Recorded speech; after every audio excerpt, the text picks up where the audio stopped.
Welcome, everyone. We're going to get started here in a few minutes while everyone's filing in.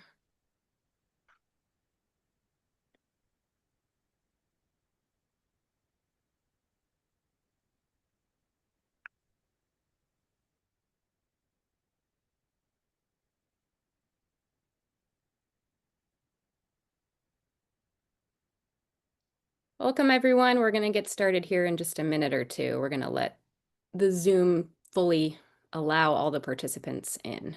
So we're going to give it just a minute.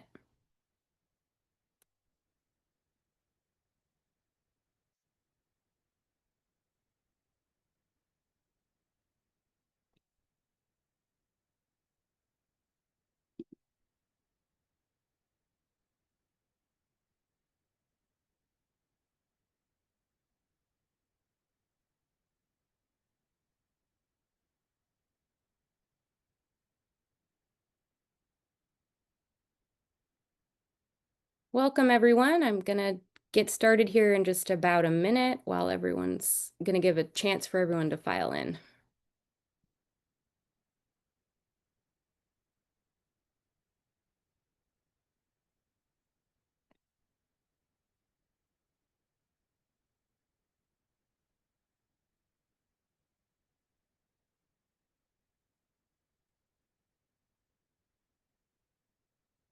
All right, welcome to our webinar, Is Central Asia Stable? I'm Laura Linderman, Director of Programs here at the Central Asia-Caucasus Institute at the American Foreign Policy Council. And we are going to look at the complex dynamics keeping Central Asia together and pulling it apart this morning.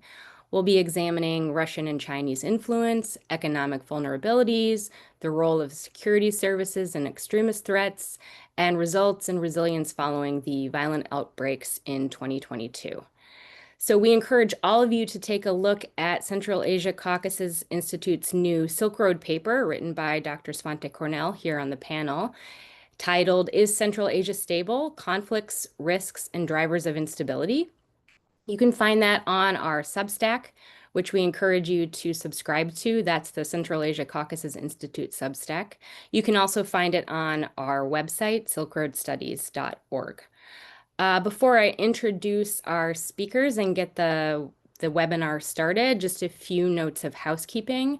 This webinar is being recorded, and we do encourage you all to submit questions using the Q&A button, and we'll be able to have some time at the end of the webinar to ask questions from the audience. So with that, I'd like to introduce our distinguished panel. We have Dr. Svante Cornell, who's Director of Research at Central Asia-Caucasus Institute at the American Foreign Policy Council. We have Dr. Nargis Kassenova, who's Senior Fellow and Director of the Program on Central Asia at the Davis Center at Harvard. And we have Dr. Jacob Zenn, who's an Adjunct Associate Professor at the Center for Security Studies at Georgetown and Editor and Fellow at Jamestown Foundation. So with that, I'd like to turn things over to Svante, to Dr. Cornell, to give us an overview of the paper, frame our main points for our discussion, and kind of get things kicked off. So, Dr. Cornell.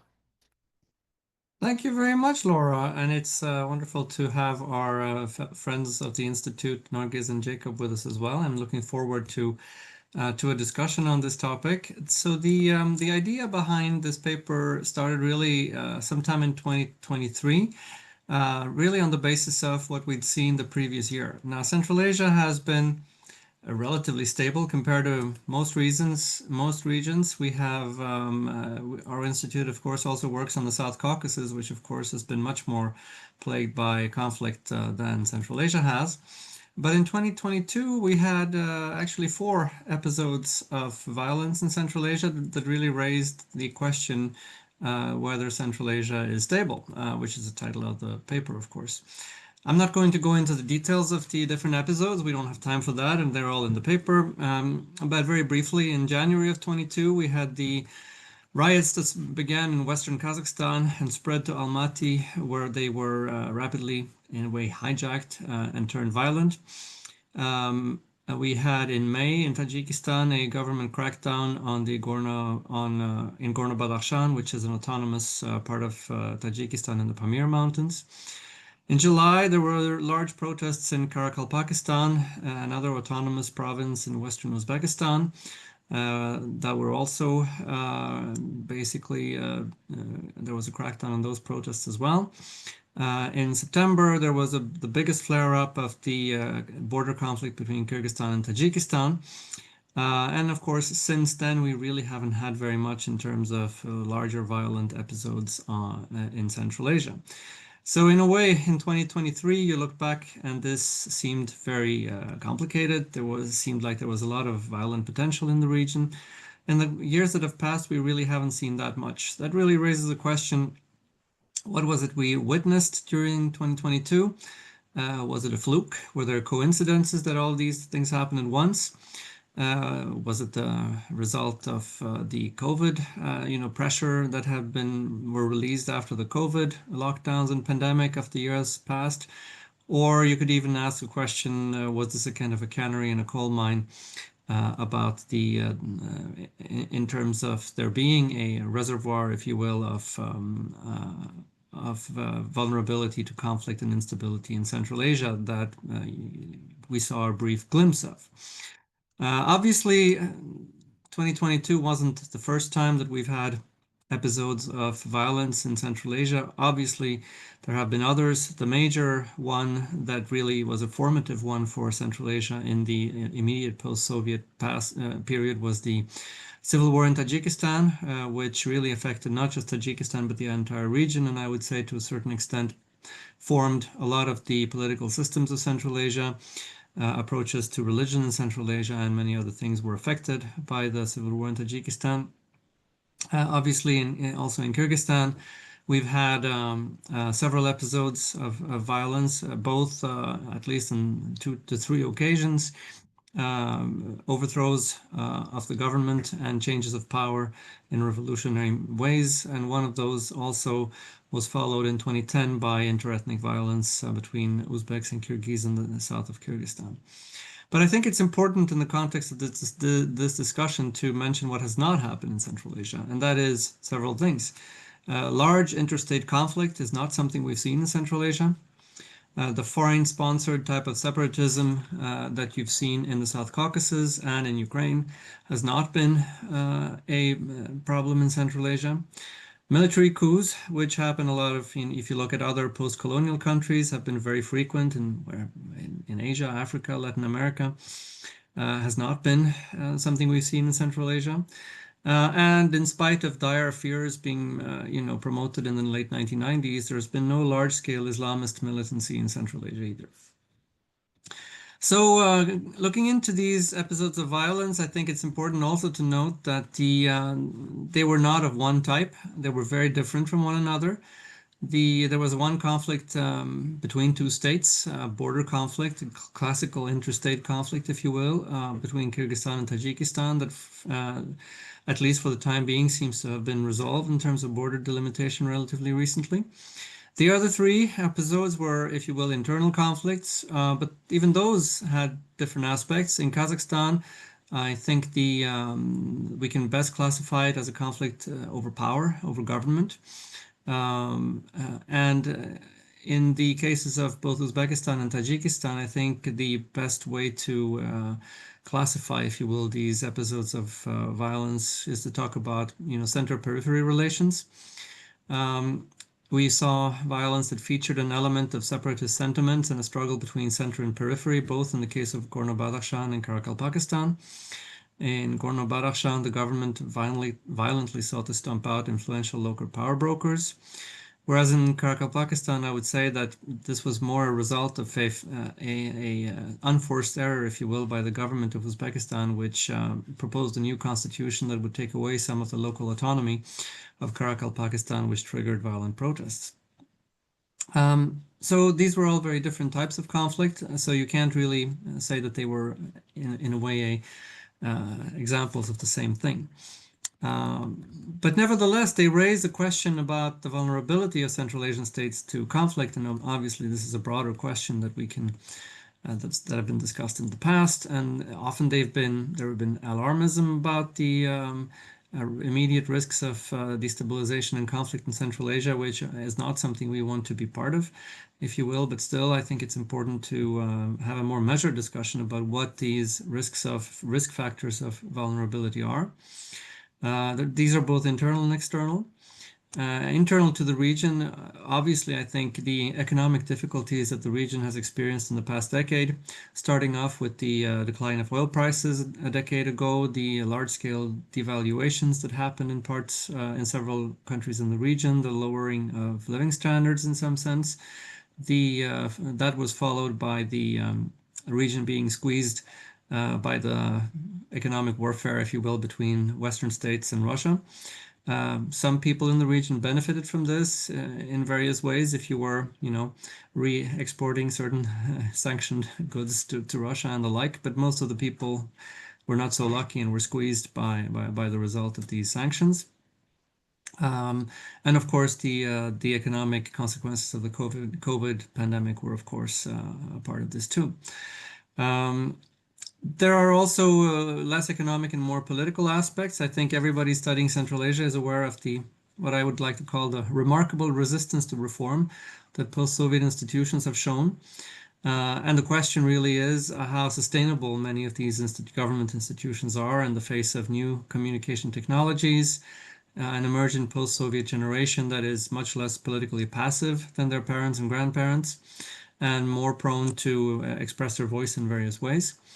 And among the unreformed, in many ways, state institutions, I think a particular emphasis should be put on the security services in the region.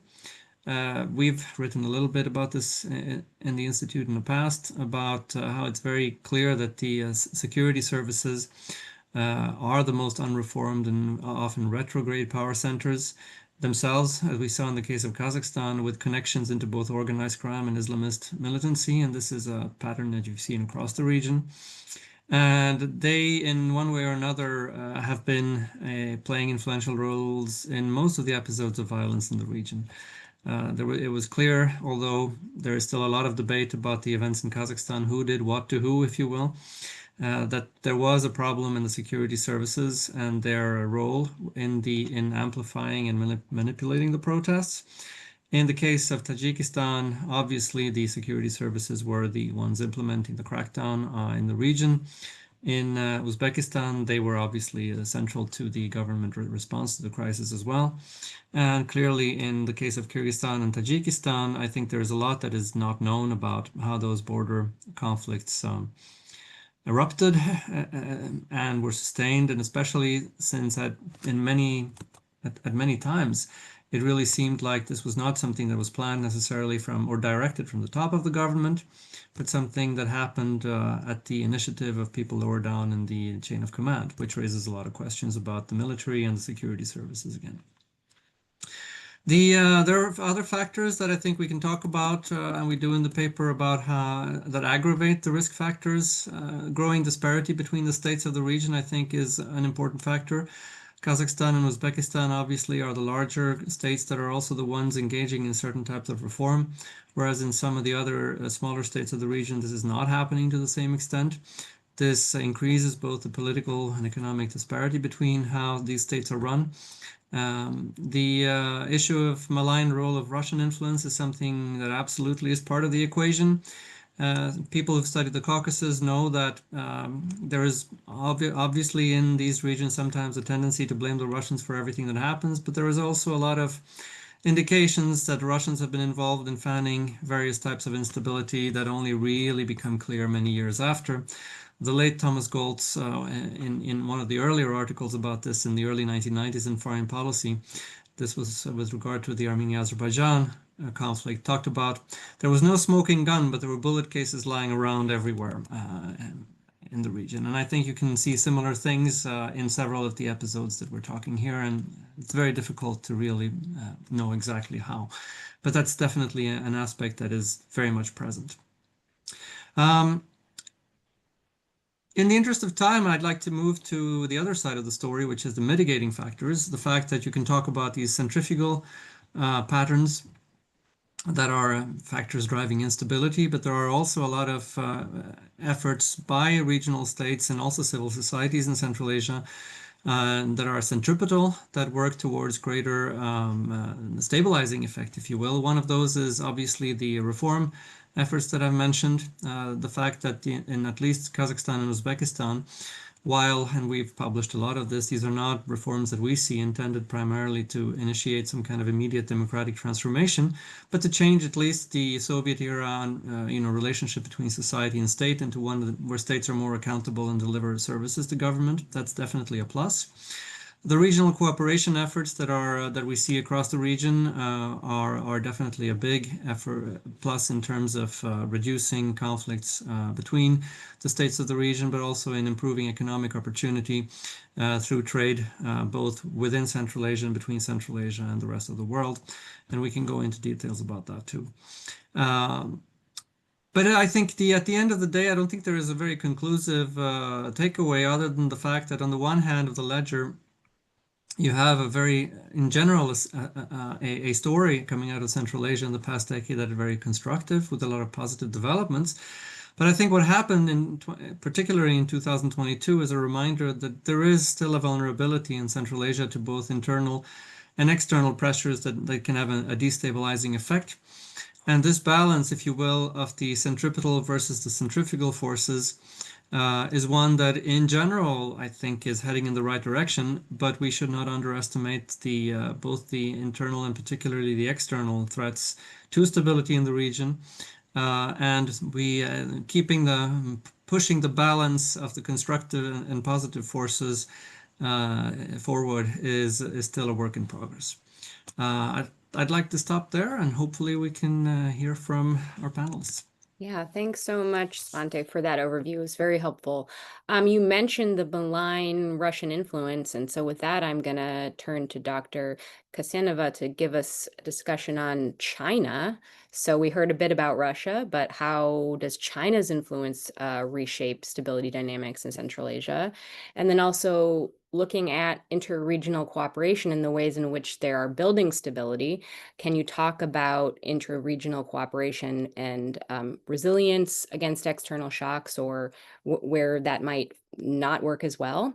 And also just governance structures in general, both on managing internal and external pressures. If you could flesh those out a bit for us. Thank you so much. Thank you very much, Laura, and congratulations to Svante on an excellent paper. Svante's papers are always very no nonsense, to the point, very clear, and based on deep expertise and knowledge of the region over decades, accumulated over the decades, and kind of with access to people at different levels.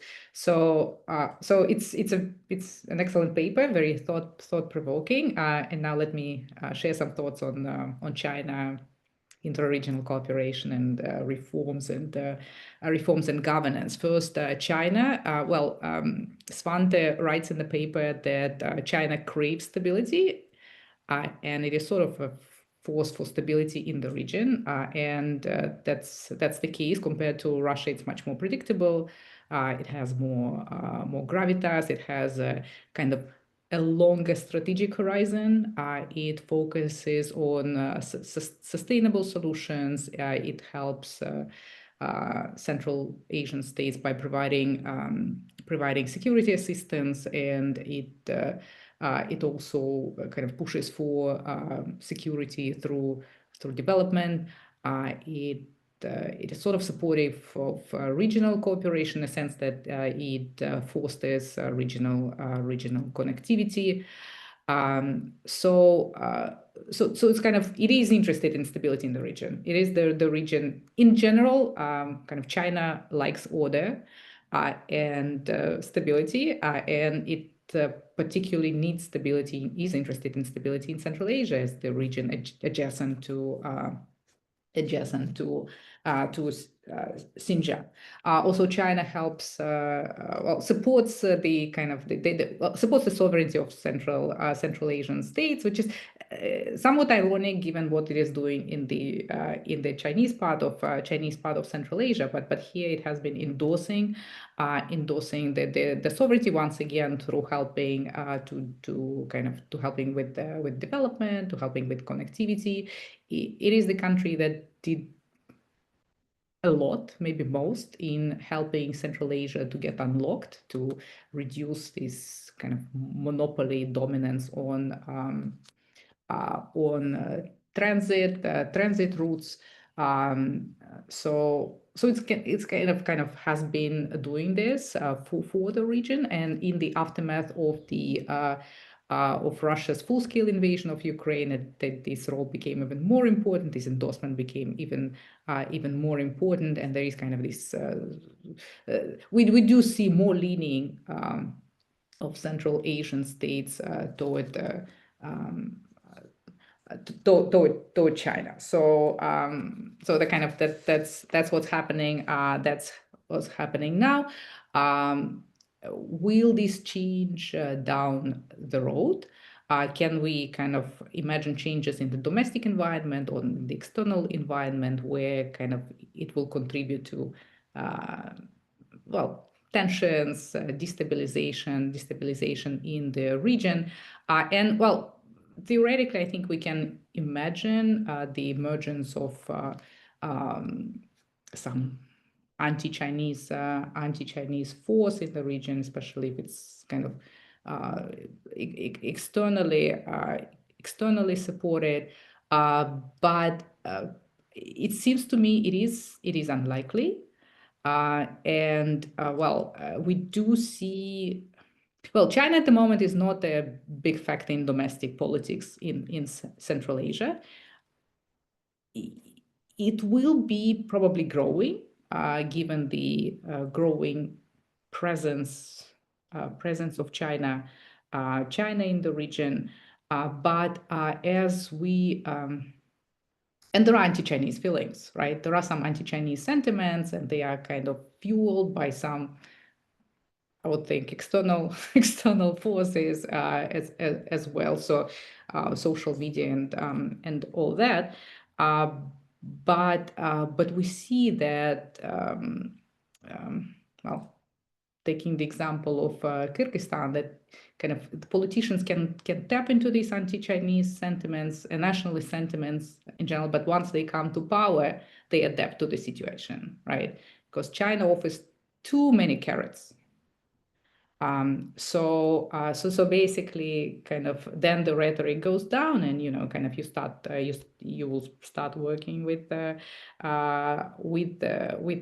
and China is kind of playing a very smart game in the region, I would think, and kind of it has got the countries on board quite successfly. And here also would want to mention that Central Asians in general, I think they are quite good at recognizing the power structures and hierarchies, and they kind of adapt to this the kind of the situation, and they play along. They know that they are kind of relatively weak states, and there is this of the big ones around, and they know how to speak to each power, and kind of how kind of to position themselves in the orders created by this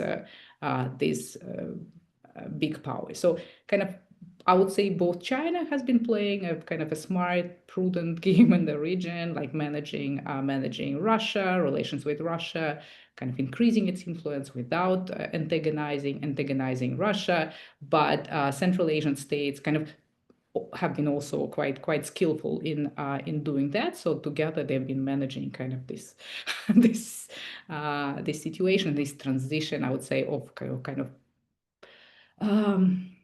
I'm afraid to use regional hegemony, but definitely kind of this leadership from Moscow to Beijing, because yes, Russia is quite assertive, but at the same time, and it uses coercive power, right? It can use manipulation, and so it has a leverage in the region for sure, a lot of leverage, but at the same time, it lacks infrastructural power, like using Michael Mann's terms. So it has a lot of coercive power, but it lacks infrastructural power.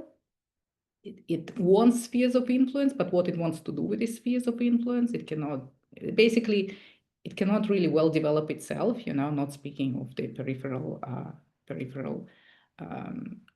regions.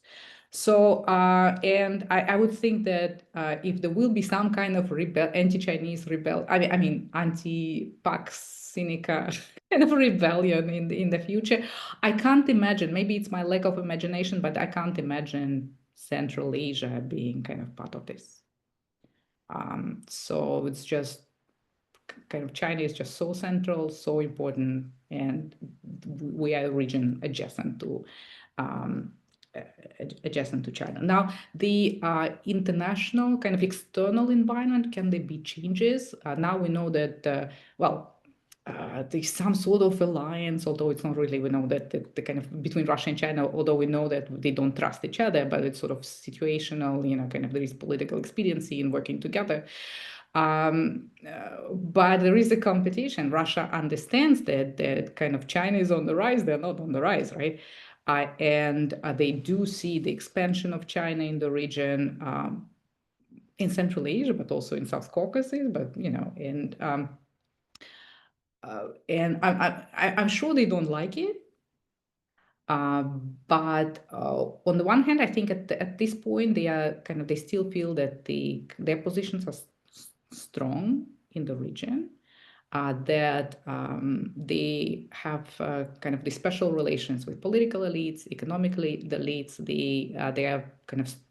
They have strong presence in the strategic sectors of the economies of the region. They have this kind of media power, so they can through media, through social networks, they can do a lot in the region.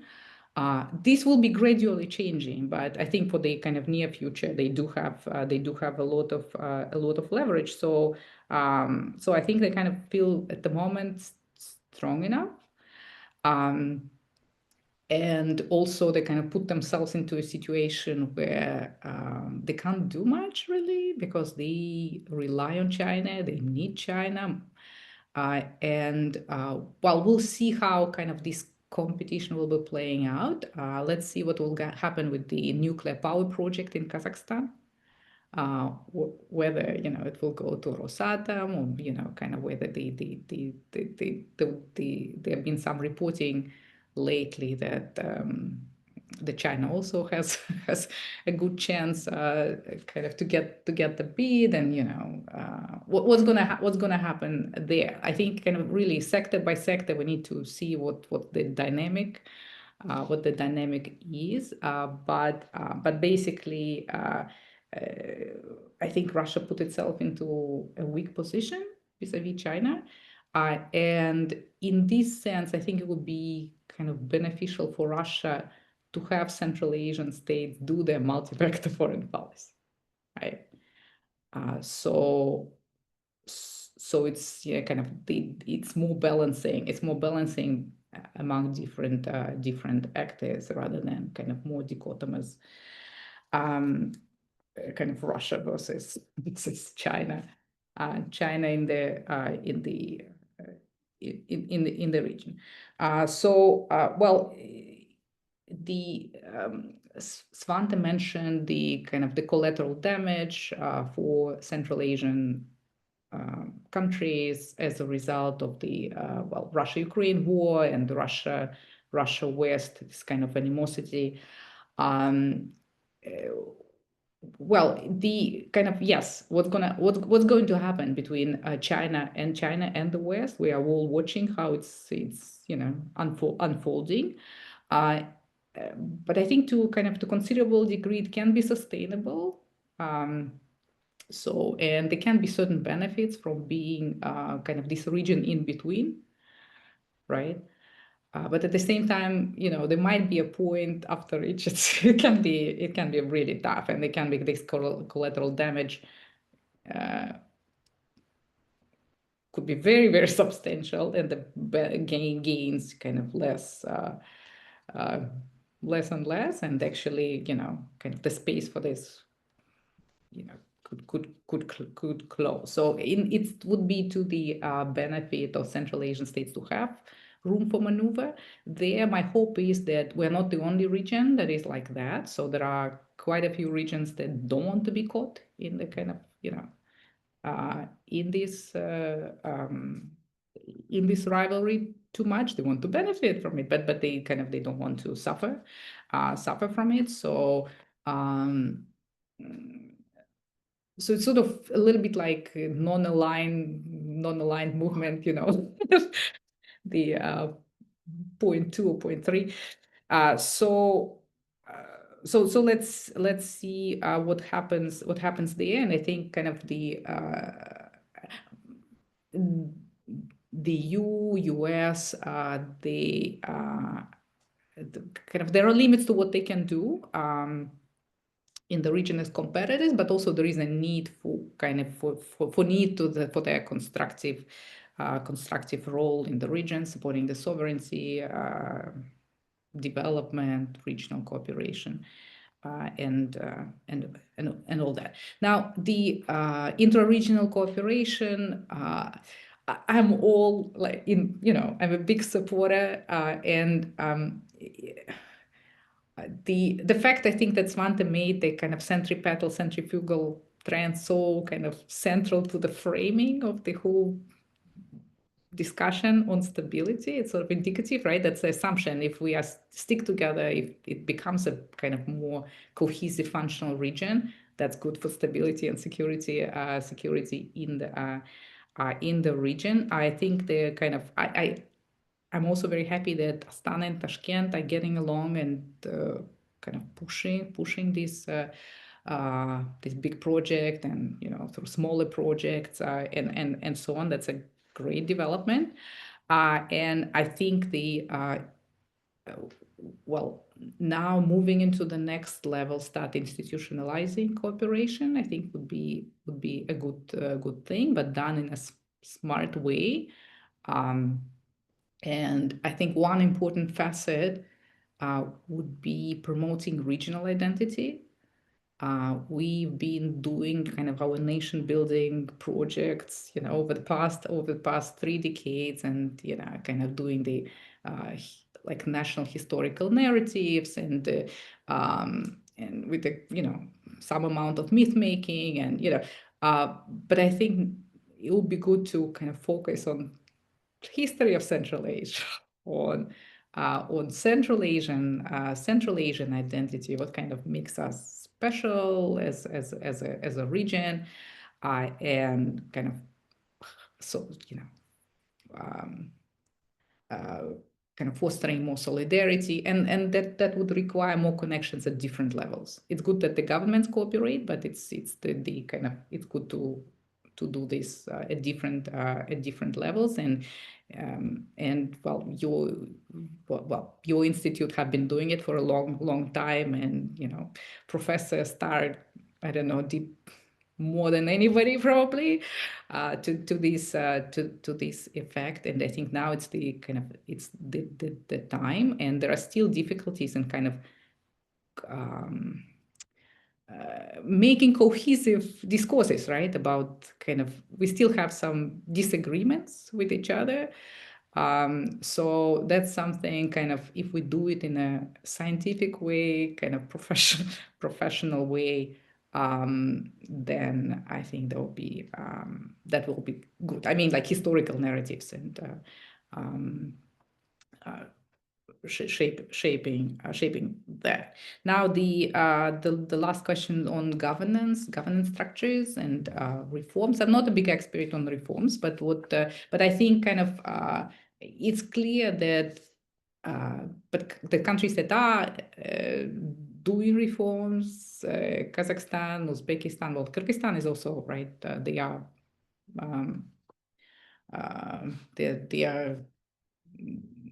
doing reforms as well.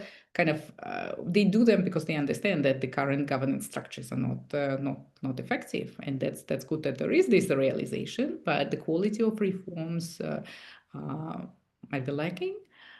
And I think the overall, like, I'm a citizen of Kazakhstan, so I mean, we've been having reforms always, always. I don't remember times when we didn't have reforms, right? So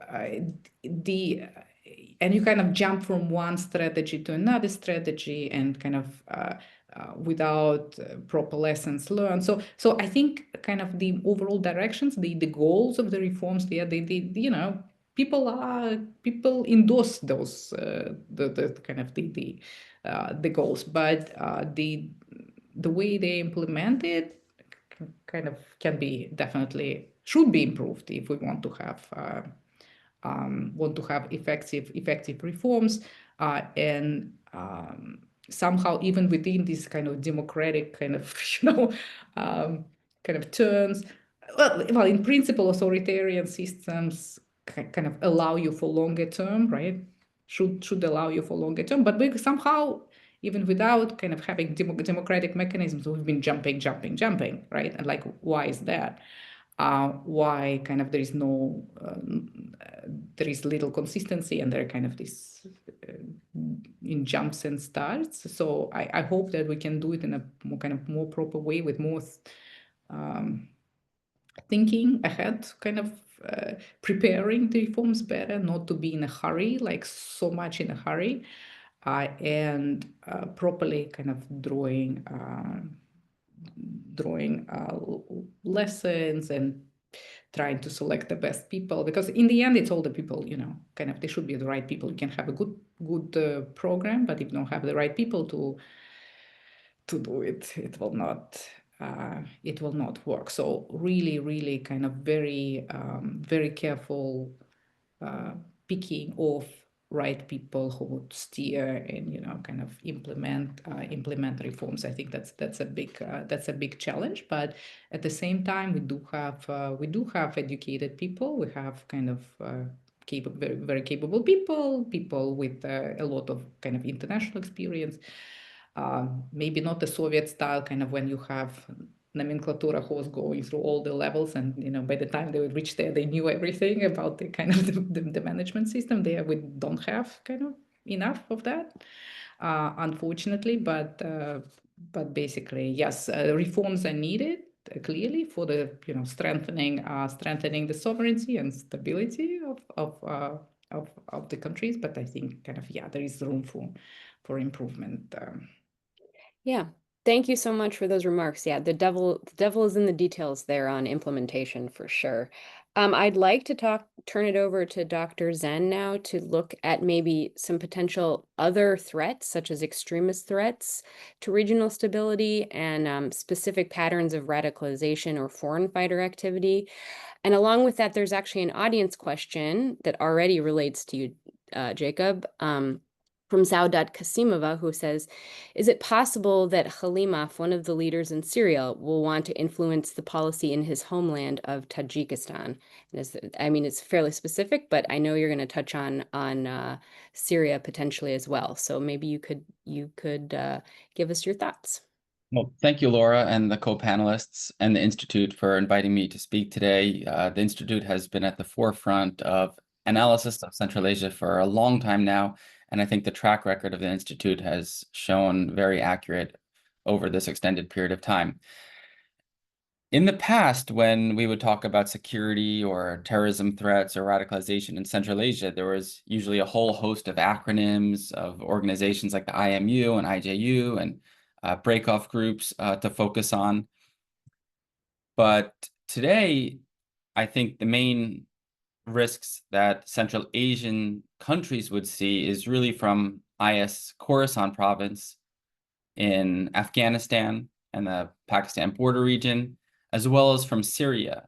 That said, I think there are several reasons to not be alarmist about the threats emerging from Afghanistan or Pakistan, whereas perhaps 15 years ago, there was probably some reason to have alarm about possible spillover from Afghanistan, or the fact that IMU was actively trying to target the country. But the situation with IS Khorasan, and I know from my previous visits that this is a group that security agencies are concerned about in Central Asia and globally. IS Khorasan had a good opportunity or a good narrative or a valuable narrative to its ideology when the US forces were still in Afghanistan, because then it could still argue that infidels were trying to control Muslim lands and so forth, and it could use the fight against the U.S. to steer up recruitment. The U.S. forces obviously are not there in Afghanistan anymore, and the Taliban is in control. Now, this also presented an opportunity for ISKP in terms of narratives, because the Taliban, soon after coming to power, moderated, at least on the international stage. The Taliban in general wants to be incorporated into the international system, is willing to shake hands with Russia or China, engage in political and diplomatic dialogue with the US, and while it might not be a fully recognized international entity yet, it's generally veering more towards the path of international recognition than not. And from the ideology of IS Khorasan province, this obviously makes the Taliban infidels themselves, but it does not seem like that narrative is really attracting new recruits to IS Khorasan. If anything, the Taliban's moderation is generally being accepted by communities in Afghanistan. The Taliban is not actively, targeting Shias. I'm not saying that Taliban's moderate towards women or moderate toward minorities, but it's trying not to generate hostilities on the domestic or international stage. And this could have been something that could have drawn recruits to IS Khorasan if Afghans felt, oh, the Taliban is not Muslim enough or something of the sort. But that doesn't seem to be happening. And so I think IS Khorasan's domestic recruitment power is somewhat weak. As of last year and up to the present, IS Khorasan is still trying to recruit Central Asians. It is impressively making propaganda in multiple Central Asian languages. But again, I'm not sure how much on those online campaigns, as graphically interesting as they are actually reaching Central Asian audiences on the ground in Central Asian rural areas or towns, not to mention because the Central Asian states are also monitoring social media and the internet as well, and anyone actively exploiting those sites could easily be found by the security forces. So in sum, IS Khorasan had opportunities when the US were there. It had an opportunity when the Taliban was there. Is there now, but the organization is not particularly expanding. Yes, it has international operations. It has in the past. Still, international security agencies around the world are uncovering IS Khorasan cells as far as Europe. But I think the likelihood of a major attack in Central Asia is relatively low. That said, it's important to note that arguably the Taliban has incentive to currently play up the IS Khorasan threat, because the more that other countries in the world are afraid of IS Khorasan, the more they're likely to work with the Taliban to counter IS Khorasan. And so you might even see rhetoric from the Taliban playing up the IS Khorasan threat. But I would say that the threat is relatively weak. And it's important to note that certain IS provinces in the past that used to be very deadly, such as IS Libya and IS Sinai, became defunct. So it's not like this IS ideology is some type of elixir for recruitment. We've seen IS provinces fail in the past, and it's very possible that IS Khorasan will continue to exist in the future, but will not pose a major threat. That said, given the past power of IS Khorasan and the asymmetric attacks it's conducted in Afghanistan and its recruitment campaign in Central Asia, I doubt that Central Asian security agencies will ignore it. Nonetheless, I would say it's not a major risk to stability. Now, turning to Syria, there's actually a similar dynamic at play. The former al-Qaeda affiliate known as Jabhat al-Nusra, later known by the acronym HTS, is now the government of Syria. And whereas it used to be an al-Qaeda entity, now it's in the government of Syria for less than a year now, but it's generally taken a moderating tone, very similar to the Taliban. It's perhaps even more liberal than the Taliban, given that Syrian society is somewhat more liberal than Afghan society. But you don't see the current Syrian government actively being hostile towards, say, the Alawites, who are the power base of Assad. You see the current Syrian government extending some types of fig leaf to Israel through back channels. Doesn't want to fight Israel. It's engaging in diplomacy with the US. It's willing to talk to Russia. It's willing to talk to China. So again, the current Syrian government by IS standards is certainly an infidel government. And there's obviously remnants of the former IS caliphate in Syria, and they carried out their first attack that they claimed against the Syrian government 2 weeks ago. But I don't see IS rising in any major way in Syria for the same reasons as I mentioned, as IS Khorasan is struggling in Afghanistan. But where this concerns Central Asians is that the Central Asians who were with IS in Syria have largely been captured, killed, or imprisoned. Some have been sent back to their home countries to be in some sort of rehabilitation or imprisonment. As for those men and women actually from IS who are back in Central Asia in rehabilitation, by the time that they finish their terms or get out of their rehabilitation programs in several years from now, IS in Syria is going to be, in my opinion, just a scattered remnants of its former self. So it's not like they're going to have their old ideology to turn back to, because it probably won't exist unless something drastic in the international situation happens. So I don't think there's a major internal risk from the former IS members who are back in Central Asia in prison or in rehabilitation programs. And certain countries like Kazakhstan have really put a lot of effort into their programs to monitor those former IS families. And I don't think that's going to be a major risk. As for the Central Asians who are with the current Syrian government, there's some nuance in that, they may be harsher towards the local population than even the Syrian government members themselves, given that they're not local and they might not respect local dynamics. So they could be a problem domestically in terms of, say, retribution to Alawites with the Syrian, which the Syrian government doesn't want. But in terms of threats internationally, I think it's unlikely. Although Syrians in Syria, Central Asians in Syria who are formerly affiliated with Al-Qaeda were involved in organizing attacks previously, possibly near the Chinese embassy in Bishkek or in the metro in St. Petersburg, the Syrian government is now incorporating them and essentially going to make them citizens, it seems. And the Syrian government does not want problems with its international relations. The Syrian government has every incentive to make the Central Asians in Syria behave, localize, cooperate, and not cause trouble, or else it'll affect the Syrian government, the new Syrian government's international diplomacy. And in fact, there's another correlation with the Taliban in that the Taliban had a lot of Uyghur fighters from Xinjiang in its ranks in the Turkestan Islamic Party. And when the Taliban was coming to power, it also seemed to have said, stay in your villages, you can live here safely and peacefully, but you can't cause problems with China anymore, else that'll cause problems to us. So I see the current Syrian government doing the same thing. And it seems even the US has supported the Syrian government localizing the Central Asian fighters, incorporating them into the regular Syrian army, and that will therefore make them less of a threat abroad.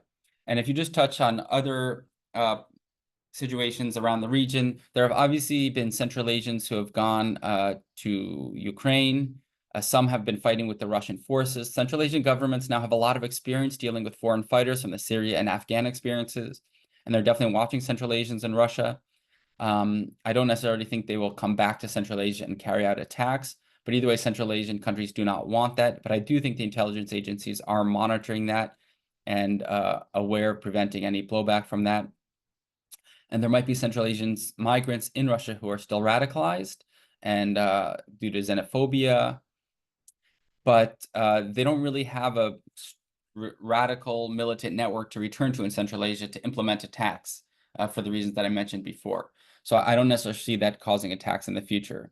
So in sum, I think Central Asian countries have reason to worry about the regional situation with Russia, Ukraine, which, by the way, I think Russia's struggled war in Ukraine will mean that any potential Russian attacks or invasions of Central Asia, as some may have hypothesized 5 or 10 years ago, are more unlikely. It seems like Russia would not want to try this type of thing again. So anyway, Central Asian countries should be aware of risks. They should be on heightened vigilance, as they always have, and I expect they always will due to the insecurity they felt over the past 15 years. But I think threats are fairly moderate compared to other times that have existed in the post 9/11 era. Thank you so much, Dr. Zenn, Jacob. So I'm trying to collect here from the audience. We have about 15 questions. And if I try to collect a few to pose to the group and go ahead and jump in, maybe Svante first, then Nargis, then Jacob.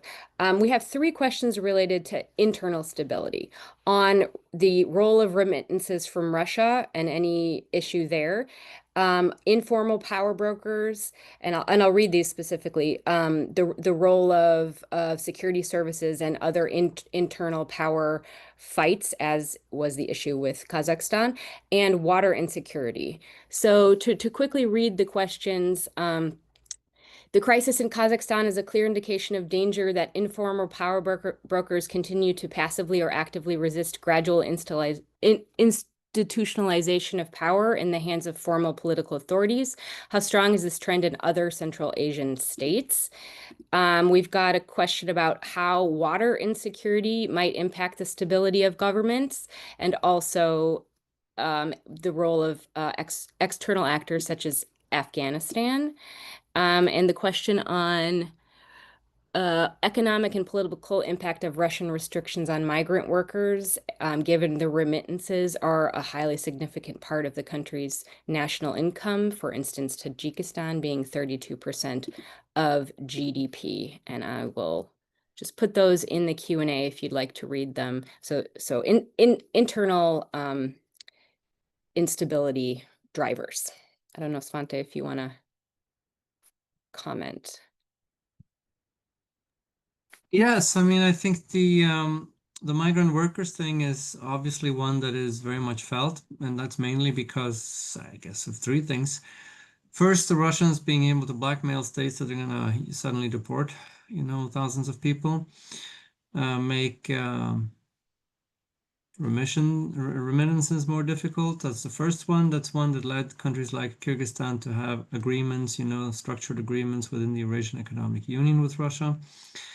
The other matter is, of course, that the labor market issue in the region is such that if all these people come back, there's going to be a problem. Not only for, there are no jobs for them, but the remittances are really like a social safety net in many ways that the government and the state is not offering. And the third, I would say, is the issue of radicalization within the migrant worker community. I mean, we see a lot of the Central Asians that have been involved in terrorist activities or extremist activities abroad, whether it be in the West or elsewhere, are actually very frequently not radicalized in their home countries, but while being migrant workers in Russia, where they're disconnected from the traditional social structures that kind of inhibit this. As for the security services, I think it's interesting to see how the different countries across this region, and now we can go further west into the Caucasus or elsewhere. Reform of security services is obviously very difficult because these are power brokers, and I think many scholars have made the point that the role that the military played in, say, Latin American countries or in Thailand or Turkey is one that the security services are basically the state within the state in the post-Soviet countries, because that was the structure of the Soviet Union, if you will. The military was not the power broker. The KGB was a power broker. So, the most dramatic example was in Uzbekistan, where, President Mirziyoyev, I think it was in early 2018, made a speech where he called the country's security services mad dogs, and never has a country given so much power to thieves in uniforms or something like that. So this is, I think, the feeling among a lot of the civilian leaders of Central Asian countries. But it's not necessarily an easy problem to deal with. Azerbaijan was actually, even before that, in 2015, did a similar thing. They put the head of the security service ministry in house arrest and abolished it and turned it into a state service. The Uzbeks have done basically the same thing. I don't know if necessarily the people who come after how much better they are. The predatory role that these agencies played in the economy of the country, for example, in Azerbaijan and Uzbekistan, seems to have abated quite significantly. So you see that, and in Kazakhstan, there's an ongoing process after January 2022 of trying to, reform these services. But if you look at what's happening in places like Turkmenistan, Tajikistan, I don't think that process has even been started. And we hear different things about the role that these services play and their interactions with the formal political system. But obviously, anybody sitting in power in Ashgabat or in Dushanbe who has a thought about, seriously changing the way the security services are working, I think has to be very careful. Let me stop there. Thank you. Nargis, anything to add? Maybe water security? Well, on labor migration to Russia, of course, it's hard to find a kind of substitution for that, but Central Asian governments have been trying, and we do see more Central Asian labor migrants in other countries. There are more here in the US now. The kind of in Europe also, kind of the number of labor migrants is growing, and there are these agreements signed with European countries. South Korea, the Gulf. I just saw the news that Uzbekistan and Japan signed an agreement on Japan accepting like 10,000 Uzbek labor migrants. I didn't see the details, but kind of that's the direction where it's going. So there is a diversification of labor migration from Central Asia underway. But of course, the numbers that the Russian economy could absorb, kind of it's difficult to find alternatives. But Russians themselves, they don't want too much Central Asian migration, as we know. And if you read their papers, kind of they prefer seasonal workers from North Korea, from I don't know, Bangladesh. So those who wouldn't want to stay, so they would come to Siberia for a season, and then they will go back. Unlike Tadshiks, Uzbeks, Kyrgyz, so basically those who kind of want to stay. On informal, can I say something on the kind of on January? January Kazakhstan. I think there was a geopolitical aspect. I'm speculating here, but it seems to me why Putin supported Tokayev versus the other group. He had to do with the geopolitical orientation, the fact that the kind of the nephews and they had these strong links with kind of people in Turkey, elites in Turkey. Famously they were friends with Bilal Erdogan, for example, right? Like they had connections with Gulf people in the Gulf and so on. That's something I think that kind of was too much for the Kremlin. So that let me end my speculation here on informal institutions and power brokers. Again, with what we saw in Kazakhstan in January, these were security services who played an important role, but also kind of the kind of semi-formal, informal economies, control over bazaars, right? That's the kind of these verticals. So you had kind of people having both a lot of formal power, but also informal power, and these verticals and kind of controlling networks. And there are there are also some kind of Islamist networks as well. So it is complicated. The kind of Central Asian regimes, there are these neo-patrimonial systems where you have kind of this merging formal and informal, although it's not unique to authoritarian kind of regimes, but the informal play big role. On water, there was a question about water. Overall, that's a big question, right? A big issue and big vulnerability. Water shortage, overall climate change, right? Kind of what will be the effect? That's a big potentially destabilizing factor. But I think for that, it's so important to pursue very actively regional cooperation, because that will be a big way to prevent these future conflicts in the region over water. So kind of learning to distribute the water, to save water jointly, kind of to have these collective approaches to the problem. Yeah, it could be the imperative of needing to cooperate on it because of climate change. Climate change could drive cooperation, as opposed to just being a form of instability as well. Jacob, did you have something to add? Just to comment on the security services, looking back over the past 25 years or so, regarding the topic that I talked about, Islamic extremism, which was a major concern of the Central Asian states after their independence and up until the 2010s.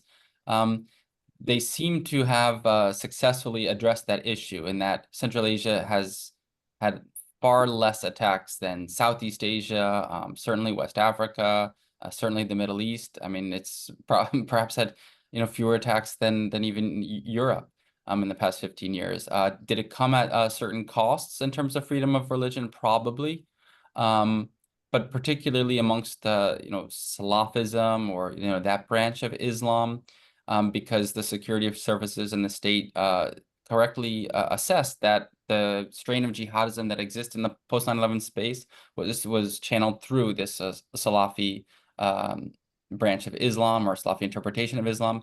That's in the future. Maybe they won't need to be so restrictive on that branch of Islam, given that Saudi Arabia has really moderated its own teaching, and it was the one who's propagating those forms of Salafism.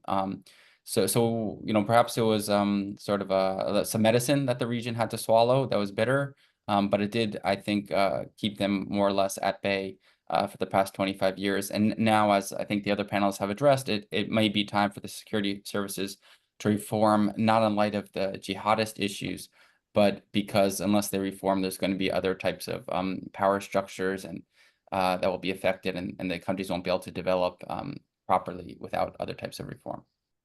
Wonderful. Thank you very much. So we're at time, but I do want to give each panelist one more word if you'd like to say, to do a little bit of future predictions and say where you think we most need to pay attention, if in maybe 1 or 2 words, and or if there's any other short comment you wanted to give to our esteemed audience before we go. So if you'd like to predict the future, Svante, you can go first.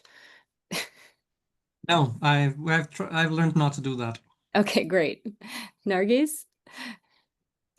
The same, because I'm from the region, so Okay. it's always a wishful thinking bias. All right. But I think kind of apart from the climate change, if we think about the kind of long-term stability of the region, we should also think about the kind of well, actually what you mentioned, Laura, the technological change. It can be very disruptive, right? And the demography, the changing demography of the region, the population is growing. It's a different this is a different generation. So Yeah. Yeah. Very important. Yes, definitely. Jacob. I would just say it's pleasing to see, after studying militancy related to the region for a long time, that while Central Asia might not be out of the tunnel, it seems to have largely had success in that battle. But it's important to pay attention in the future to geopolitical conflicts that we might not currently be focusing on enough. The US and Iran, or Israel and Iran, Pakistan, India, continued Russia-Ukraine flare-ups. That could end up affecting the region in ways that we're not currently foreseeing. Wonderful. Well, I'd like to thank our panelists so much for taking the time. I'd like to thank our audience for the excellent questions, and sorry that we couldn't get through all of them. We will have this posted on our YouTube afterwards so that you can rewatch it, and we'll send out the video on our Substack as well, Central Asia-Caucasus Institute. So thank you all. And with that, have a lovely rest of your day. Thank you. Thank you. Bye.